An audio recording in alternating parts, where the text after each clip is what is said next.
Oh, it's an old lawnmower. Most people would have thrown it away. We're not going to do that. This is part 2 of restoring this old Hayter. Enjoy.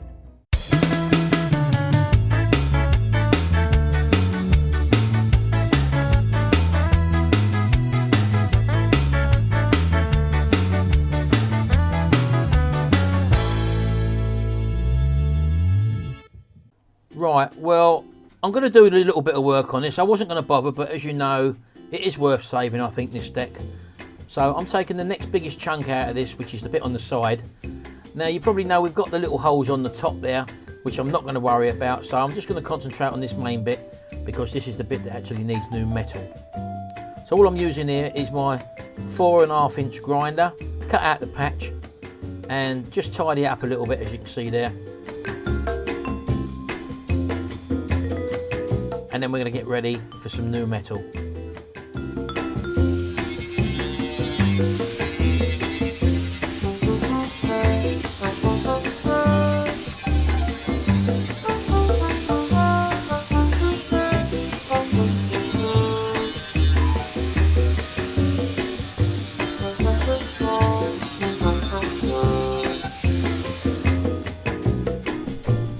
Right, okay then, that's the next biggest patch cut out, and as you can see, all we've got to do now, again, same thing, put a template behind it, draw a template, make a template, cut it out of the metal, and then we'll shape it by just bending it, and then we'll weld it in. So I'm going to do that now. Put you on time lapse for that one. See you in a minute.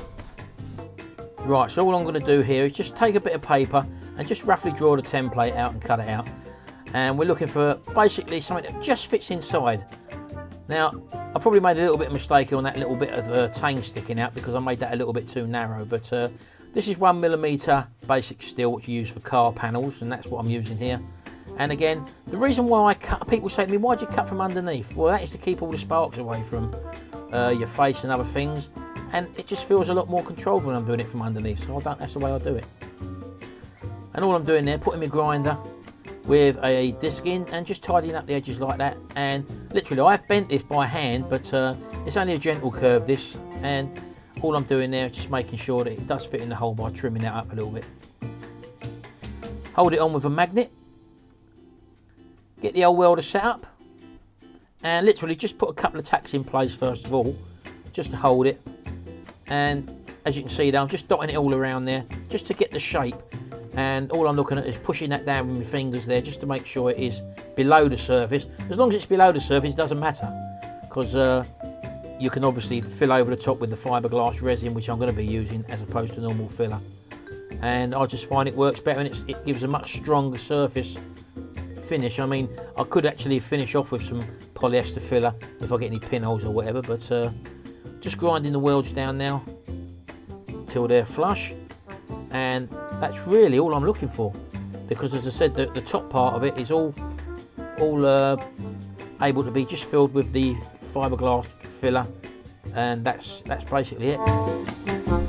Right, there we go, that's the underside of it. We've got pretty good penetration there, as you can see. We've got the odd blowhole through there. I'm not worried about that in the slightest, because just like this one here, the fiberglass will just fill in the odd holes there, but that's as solid as anything now, as you can probably see. And as you can see by the way the heat's travelled, we've got good penetration, and heat has travelled to the actual deck as well, and as you can see, absolutely solid, so I'm well pleased with that. And now the deck's been cleaned up, as you can see. This will just take a nice paint now, just to keep that all looking in suit. So the only final bit I've got to do now is around here, put some filler at the back of this. So I'm just going to sort this bit out now, and then I'll see you at the end.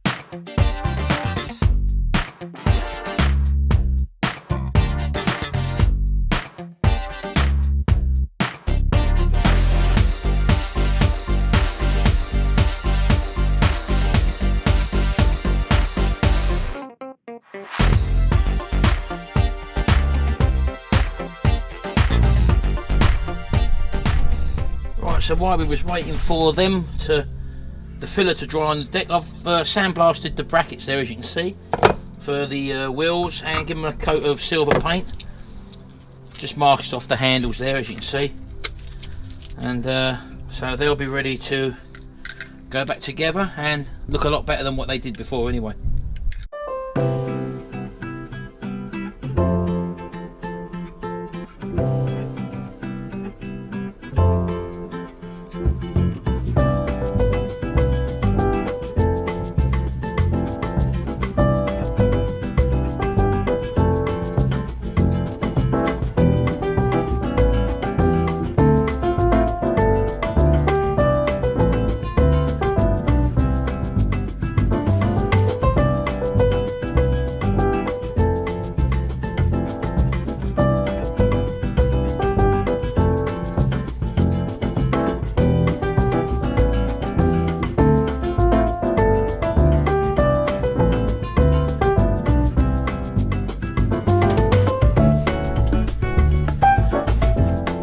Right, okay then, we've stripped the engine down of the parts we need to spray, namely basically the covers, the carb, the exhaust and the air filter module.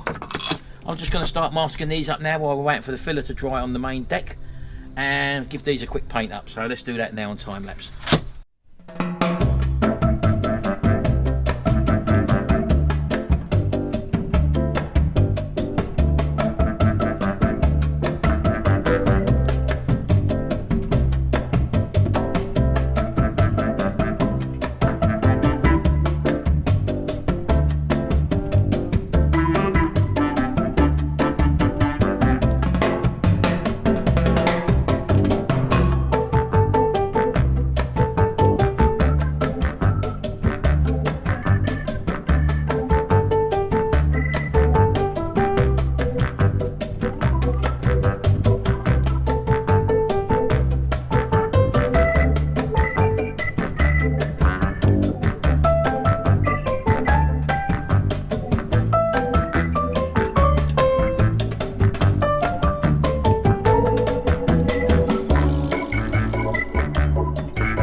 Right, okay then, so here's our exhaust, and you can see that's in a right old state, that is.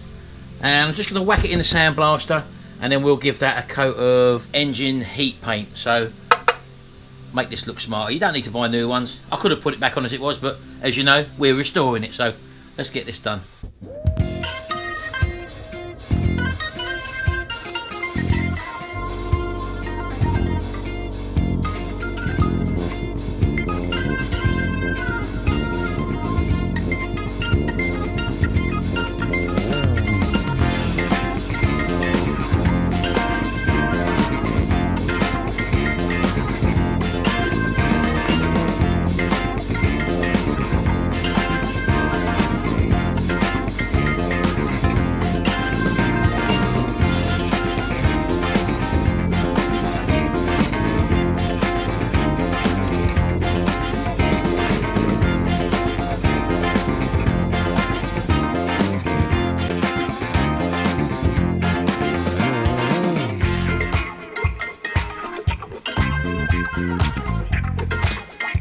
Right, there we go. Not perfect. I've only done a quick job on it, but it's taken all that major scum off, so I'm just going to give this a little bit of a shake out, get the old sand out of it, and just give it a quick repaint with some heat-proof paint. So let's go and do that now.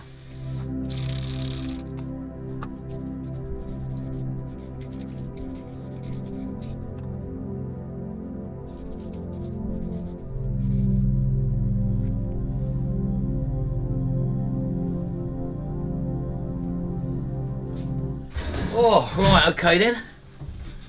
That's quite a little bit of work done today. Right, time for a cup of tea. Right, well, as you can probably see there, we haven't done no rubbing down or really getting these looking pristine. We just literally give them a good clean, give them a coat of paint. Just like the blade, for example. I've actually sharpened the blade, but as you can see, this is what I like to do with the blades. It doesn't take long, and it just gives them a new look once again. That blade was in the right state, if you remember.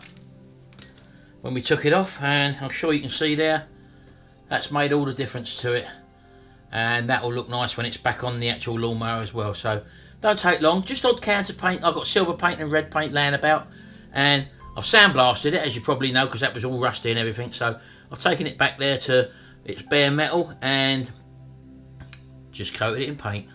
Looks a whole lot better.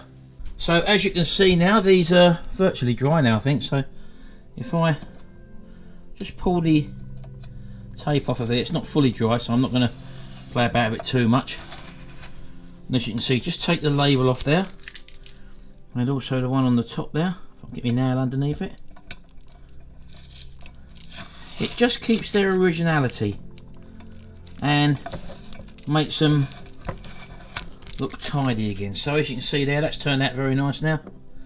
Exactly the same with this one here on the air filter box. Once I get it all off, there we go. So, and it's these little things that give its originality. So let me turn that around there, for example. And if you remember down here, I don't know if I can get this one up as well.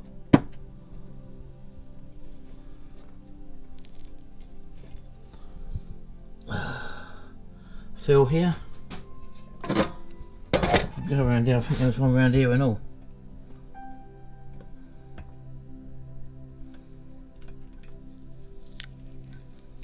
Fill oil here. So there you go. Not perfect by any means, but I'm sure you would agree they look a whole lot better than what they did.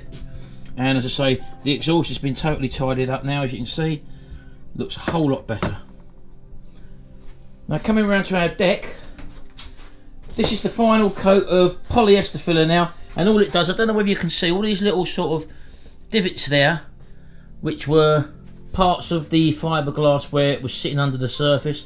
It just takes them in, and going around to the side, as you can probably see, just smooths the whole lot in. And that's just going to take a bit of 80 grit there now, just to shape this now, and this is to be the last bit of filler before we do any priming. So I'm just going to sand this down now, and I don't know whether you can see the front there as well. I also pulled the front out there. You remember that was sort of bowed in there, so all I've done there was get a pair of adjustable pliers, close the jaws around it, and just leave it in a straight line sort of thing until it came out. So that's all I've done with that there. So I'm going to sand this down now. You haven't really got to see that, it's a bit boring, and we'll see this when it's ready for priming. So I'll see you shortly.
Okay then, well that's the filler primer on. It's had a really good coat. Now normally I would dry that off under the heat lamp, but I can't do that because my heat lamp's down Jimmy's unit. So I'm going to have to leave that to go off overnight now, and that should hopefully cure overnight. And tomorrow we can apply the base coat and obviously apply the lacquer. Right, okay then, it's 24 hours later now. I've just give the primer just a little bit of a sand back. I've not done nothing perfect, I'm just literally a quick going over, and we're now going to spray the base coat. Now I've just chosen a random green paint that I had in my log cabin. It's a rattle can paint, and I don't even know where I got it from. So you can buy specific Hayter green paint, but I'm not really bothered. No one will know, it's just a project. So let's spray this on now, give it a couple of coats of this, and you can watch on time lapse.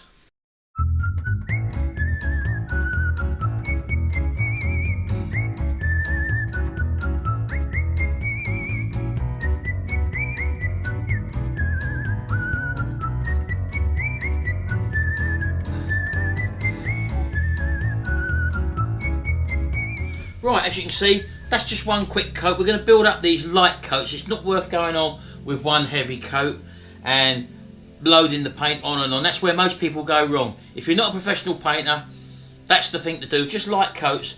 You may want to carry on because it's very tempting to just go around again and again. Just let the first coat dry. That will bind into the undercoat or the primer, and then what you'll see real good definition when you start building the coats up lightly. So, and the last finish coat, if you put 3 coats on, for example, the last finish coat, you can then just glide it out. It's a lot more important that you put thin coats on with rattle can paint, because rattle can paint is notoriously thinner than when you apply normal car body spray out of a car, out of a spray gun, for example. It's got to be thin to come out of this tiny little nozzle. And the trouble is, when the paint's thin, it can run very easily. If you're not skilled enough to hold that at the right distance and at the right speed, there's a very good chance that you're going to get run. So just light coats, build it up. It doesn't matter what this looks like. You're not looking for a real shine, even though this is a gloss paint, because the shine will come when we apply our top coat, which is our lacquer, after this is dried. So I'm just going to let this go off, and we're going to build up another couple of coats, and we'll see you in a minute. Oh, that's better. 15 minutes later, I've just had my dinner. Let's put another coat on.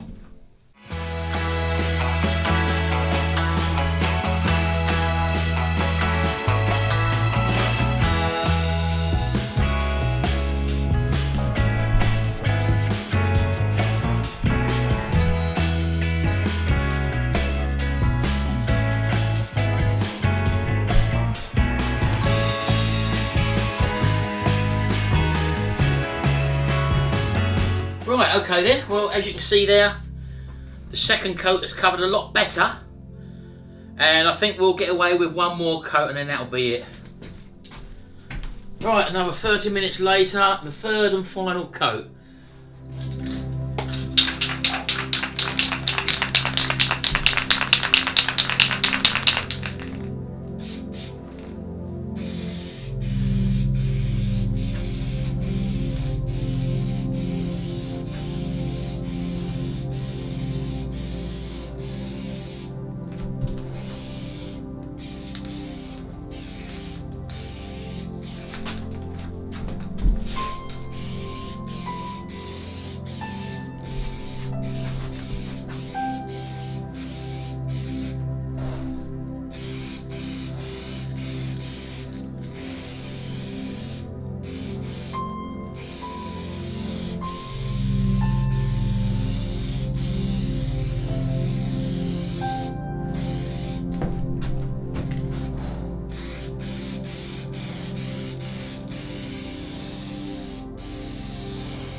Right, okay then, that's the third and final layer of paint. We've used there's about that much left in the tin, so you could say you're going to use a full tin on that.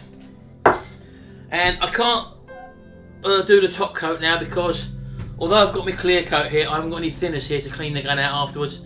I didn't want to go into a third video with this one, but it looks like I'm going to have to anyway, so we'll see you in part 3, the final part, when we put everything back together. I've still got the handle to refurbish it and paint the engine, but you'll see that in the next episode. So thanks very much, hope you enjoyed this video, and we'll see you in the next video. And until then, bye for now.